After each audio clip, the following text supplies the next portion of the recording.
Once again, ladies and gentlemen, welcome back to the Holistic Astrology channel. And in today's video, I'm going to talk about Ashwini Nakshatra. Now, Ashwini Nakshatra is the very first nakshatra of the lunar mansion. Now, actually, there are different type of astrologies are being practiced all over the world.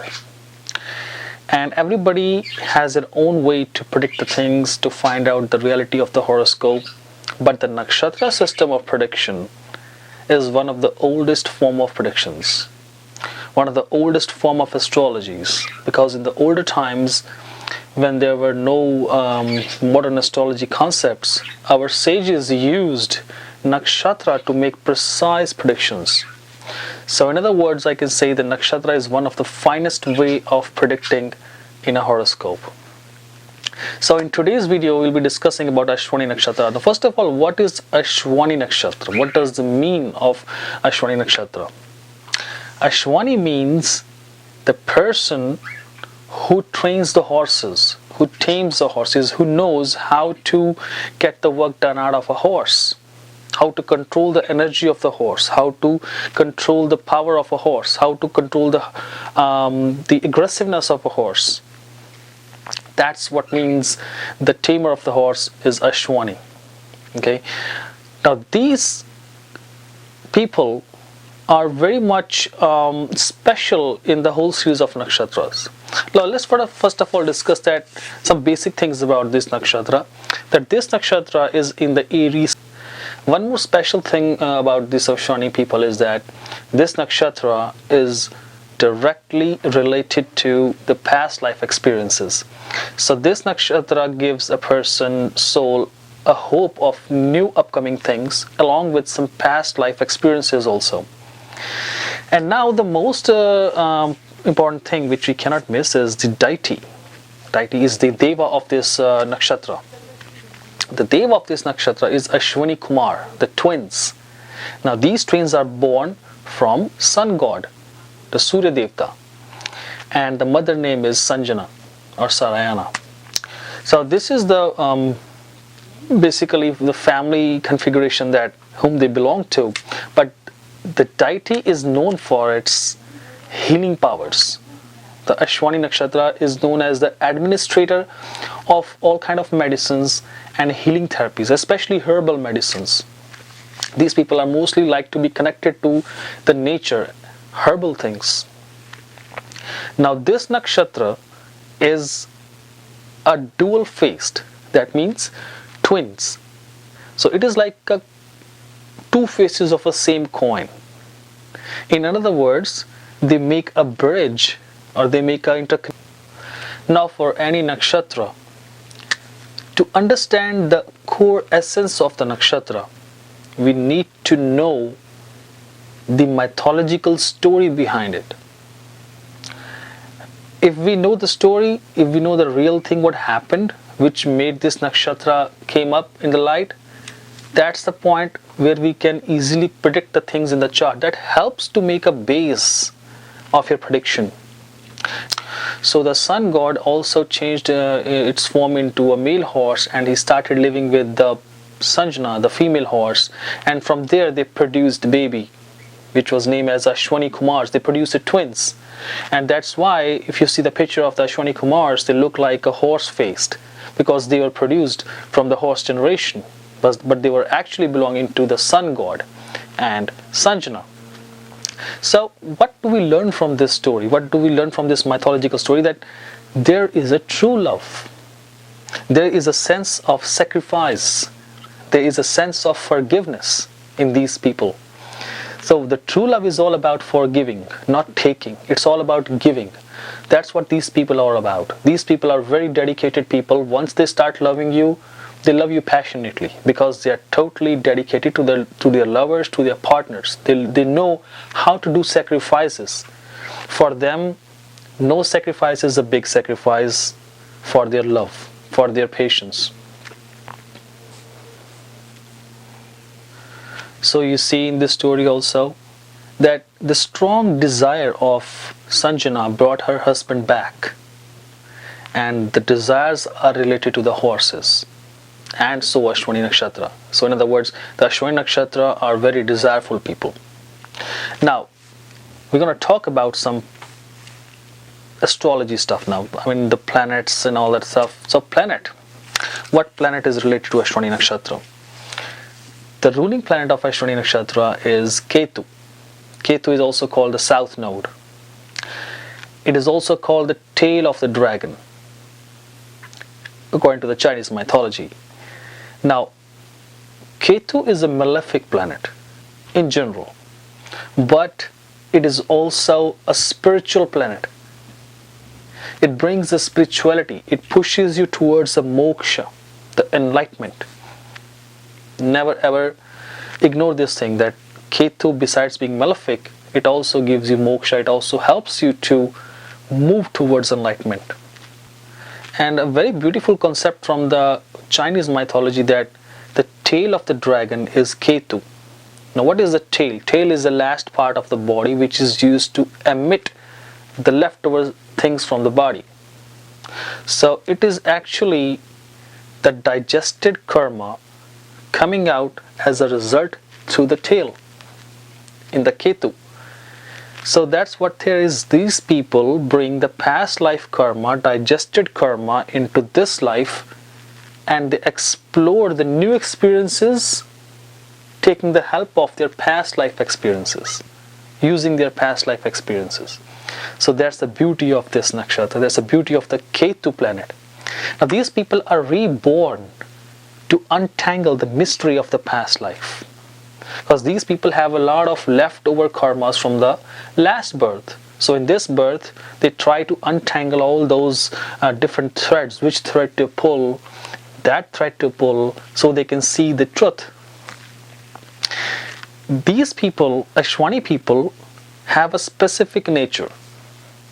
That is, being idle, being a perfect person, a man of few words. They want to be perfect. They want to be good with everybody. They want everybody to be good. They want everybody to be honest. That is practically impossible. Especially in this era, in this Kali Yuga, it is very, very, very hard to find very ideal situations in which you can say somebody is very honest and being honest through the life. Or ideal situations, it can't be found. That's why Ashwini people very often feel difficult to adjust among the community, because they do not get the enough response of idealism which they are expecting from the others. That is practically impossible. That's why these people feel stressed out sometimes. They feel like they don't belong to this world, because in this Kali Yuga, in this era, our fight is in between us. There is a devil inside us, there is a deva inside us, angel. So it is an internal war which is kept going on in our minds, in our hearts. And these people, Ashwini people, always try to win over their devil, and they want to win over the materialistic things and to attain an ultimate ideal environment. Since Ashwini Nakshatra is in the Aries sign, so Mars has a very important impact on this nakshatra. Now Mars is a very courageous planet, passionate planet, and it gives energy to the native to move forwards towards the spirituality. These people are actually healers. As I said before, Ashwini Nakshatra belongs to the administration of herbal medicine and healing therapies. So these people are somehow connected to the healing things. And they need a lot of energy to heal the people, to heal somebody. And that energy comes from where? Mars. Isn't it interesting? Because Mars gives all that energy. Now, Mars and Ketu, now both are playing a very important role together in this nakshatra, because it is lying in the Aries sign with a Ketu planet as a ruling planet of this nakshatra. So it is like a Mars and Ketu, power and spirituality. So it becomes a spiritual warrior. It represents a spiritual warrior. Extreme Ashwini Nakshatra people can prove to be a great spiritual warrior also. who know that how to use their energy to upbring enlightenment among the people. Now, symbolic representation of this nakshatra is very important. Horse represents this nakshatra, as I have discussed before, that horse holds a very important place in Ashwini Nakshatra and also the different nakshatras.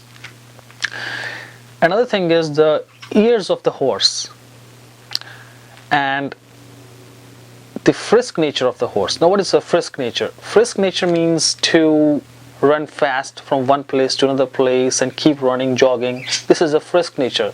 I mean, the person who don't want to sit at one place and take rest. These people are opposite. They want to keep moving and do the stuff. So that's why if you see a horse never sits at one place for a long time. He starts moving and he likes to run. And why he can run? Because he has a strong foot. And strong foot comes with the strong muscles, which is the Mars. You see the Mars playing here, the muscles? And that's why these people become the fast runners, fast drivers. You see how practically you have to see that Ashwini Nakshatra is playing in our life? And these people are horses. So if you ever seen a horse, the horse doesn't want to be tamed. Horse don't want you to put a rope on his neck to hold the horse or to tie with some pillar. They don't want it. They don't like it. They want to be set free in the jungle and let them run as much as speed they want, as much as time they want to run. They want to run. They don't want to be sitting at one place. So similarly, these people don't want to be get tamed in their business. They don't want to be get tamed at their office. They want to be their own boss. They don't want to listen to their boss. If their boss want to pressure them for something, they don't like it. So eventually most of these people try to get out of the jobs and do their own businesses. They always prefer to do that. I mean, I don't say that all the Ashwini peoples are born to do business, but yes, they have a tendency to go out and do their own business instead of getting tamed by somebody else. And also these people, ears, as I discussed before in this, that ears are a very important part of the body. Horses are very much sensitive to the special sounds which normally human beings cannot hear. So these people are also very much special about their ears. They can hear those sounds which may not be audible to the other human beings so easily. So they are very sensitive to the sounds. And if there is some affliction in the chart or if there is any bad placement in the chart of the planets, these people might get suffered from ear problems too. Okay. Now the another thing is the desires of these people. The desire is the main thing which I have been discussing since I have started this video. That desire of the horse, desire of these Ashwini people. This desire is related to dharma. From the esoteric point of view, these people want to attain dharma. And they want everybody to follow this. They don't like to cheat anybody and they don't want to be cheated by anybody else. They want to set up morals in the community. They want everybody to follow morals. They want to do everything the best they can do for the welfare of the community. If you see a precise Ashwini Nakshatra person, now if you see a full-blown Ashwini Nakshatra person, you will see that person can sacrifice himself for the community at any cost. He don't care. That's a full-blown Ashwini Nakshatra person. Now these all things which I'm talking about Ashwini people are very common things. To understand a Ashwini person more precisely, we should see that where the Ashwini Nakshatra is falling in the horoscope. Say for example, if Ashwini Nakshatra is in the Lagna, ascendant of the native, then what? That person will like to have adventures. That person will be a good healer, but that person needs to control his aggressive behavior, due to which the person can take the wrong decisions, because it is the Aries sign and right on the head is the fire. And Ashwini Nakshatra is an untamed horse. They want to run with their own speed. They don't want the competition. They don't want anybody to come in the way. and they want to confront everybody, ask the questions, hey, why you did this, why you did that, that can probably lead to the person to take a wrong decision.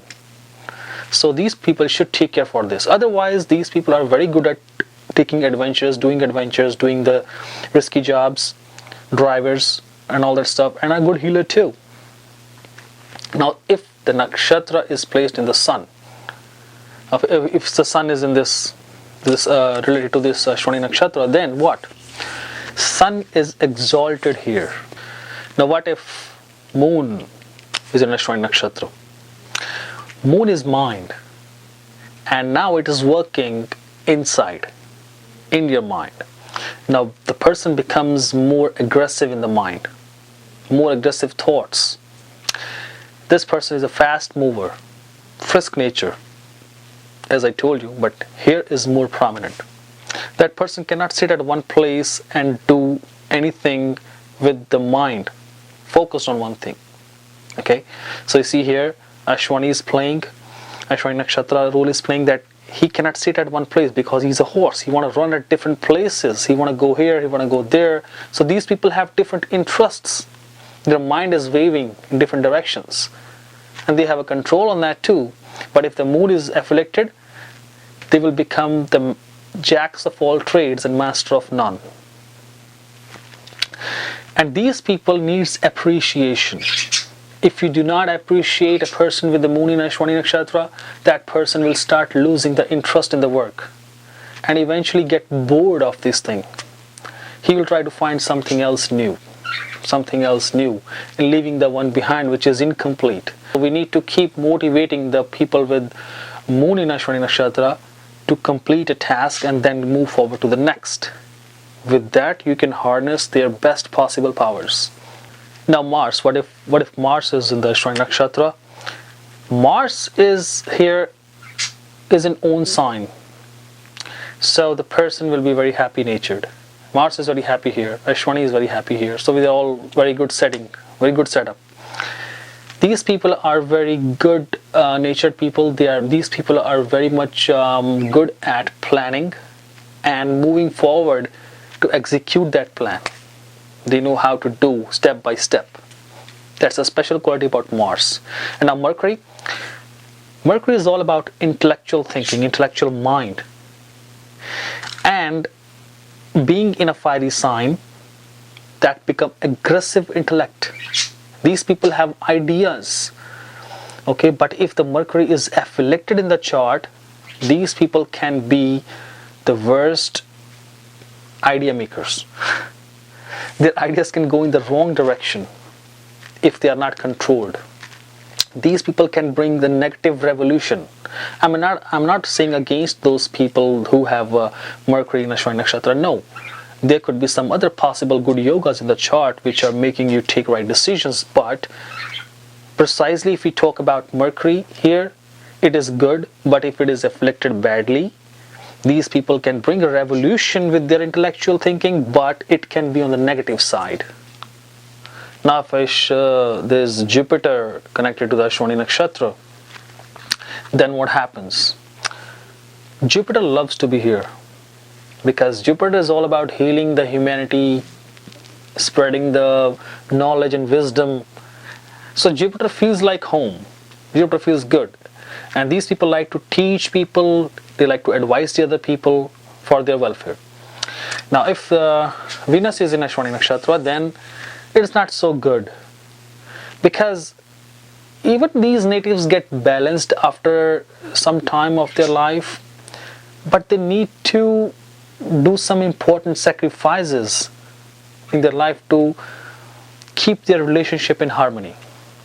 They have to leave a lot of things behind, because Venus in this sign is in the fiery sign. It's a fiery sign, it's hot. So these people are tending to take quick decisions in their relationships, which often results in the breakups. Breakup in the marriage, breakup in the love relationship. It often happens with this kind of setting. So these people need to really slow down and think twice, or take some elders' advice and then take a decision. Now what if Saturn is in Ashwini Nakshatra? Saturn is considered as weaker here because it is debilitated in Aries sign. These people have mostly problems with the father-son relationship.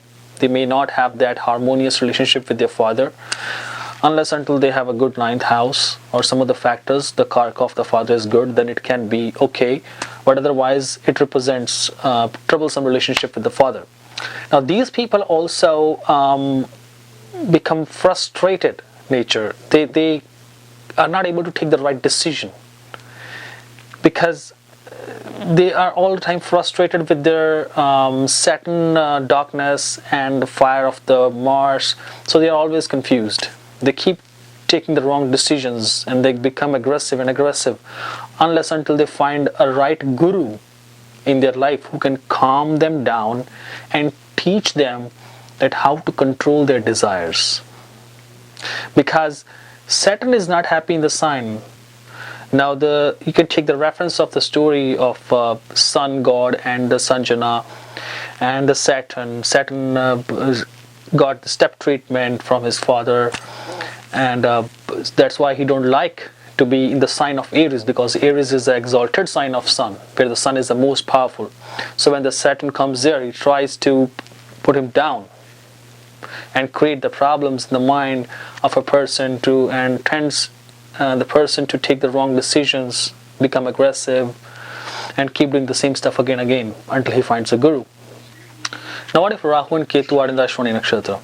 Rahu is a retrograde planet and it indicates the end of the life cycle. Actually, at this point, we talk about the spiritual knot, because Rahu is our destiny, Ketu is spirituality. So somewhere lies in between is a spiritual knot, and spiritual knot has to be detangled, has to be opened in order to understand the real meaning of the life. Okay, because in this birth what happens is Rahu is gravity. It pulls the things toward itself, attracts. So when our thoughts tries to go up towards the opening of the spiritual knot, Rahu tries to push it down because he don't want us to go to that side, or Rahu wants us to struggle more to reach at that level. So we really need a guru who can help us open the spiritual knot.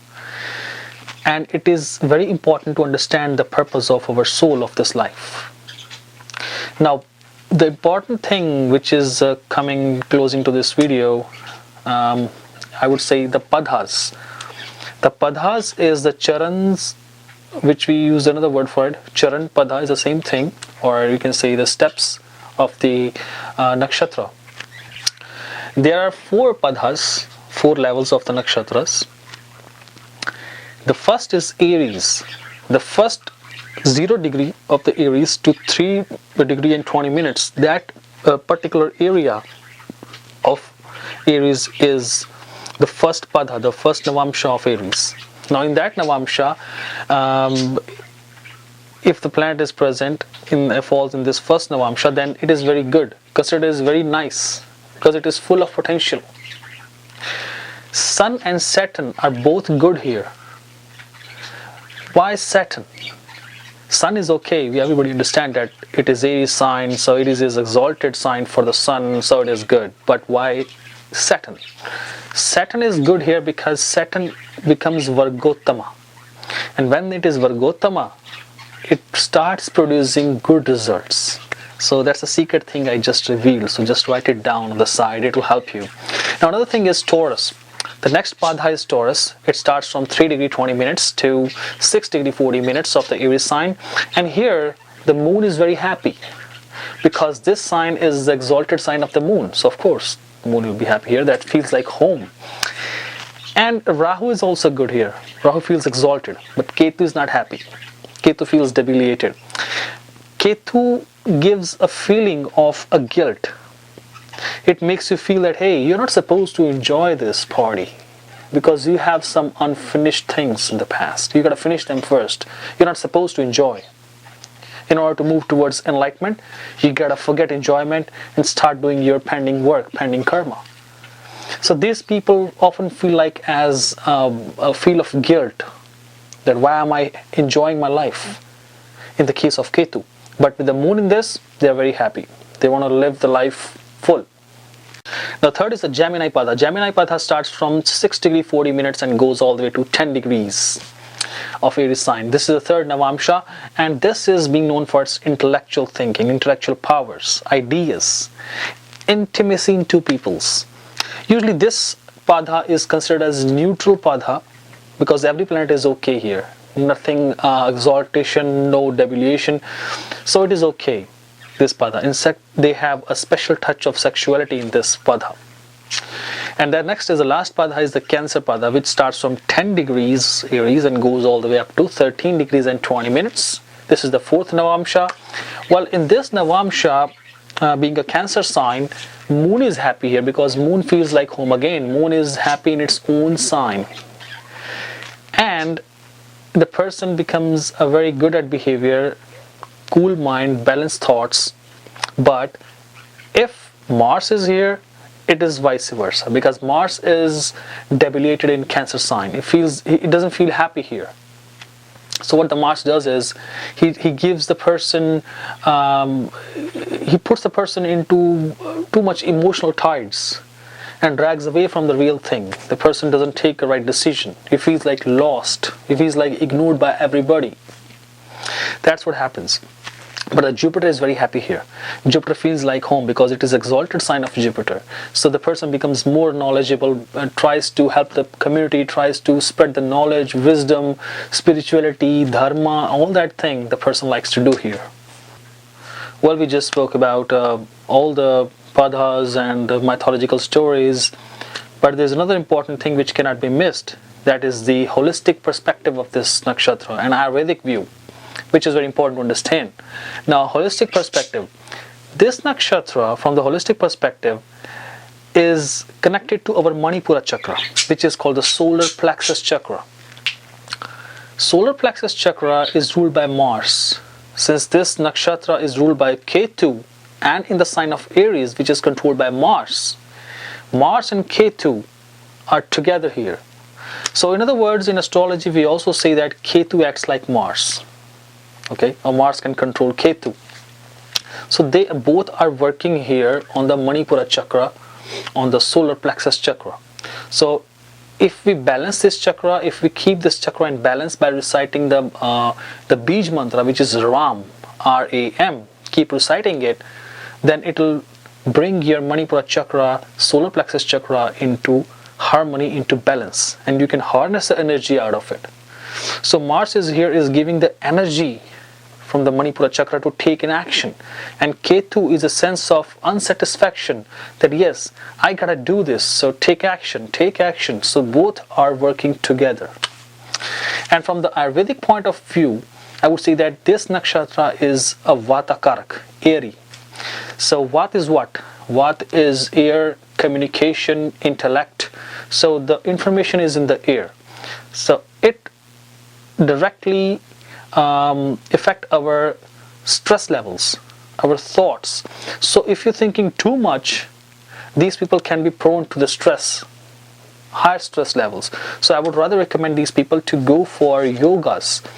Go and ask some good yoga teacher to control your Vata position in the body. If you have high Vata, you may have some digestive problems, you may have some mind problems, stress problems. So in order to avoid that, you should do some meditation, some good yoga postures which a yoga teacher can tell you.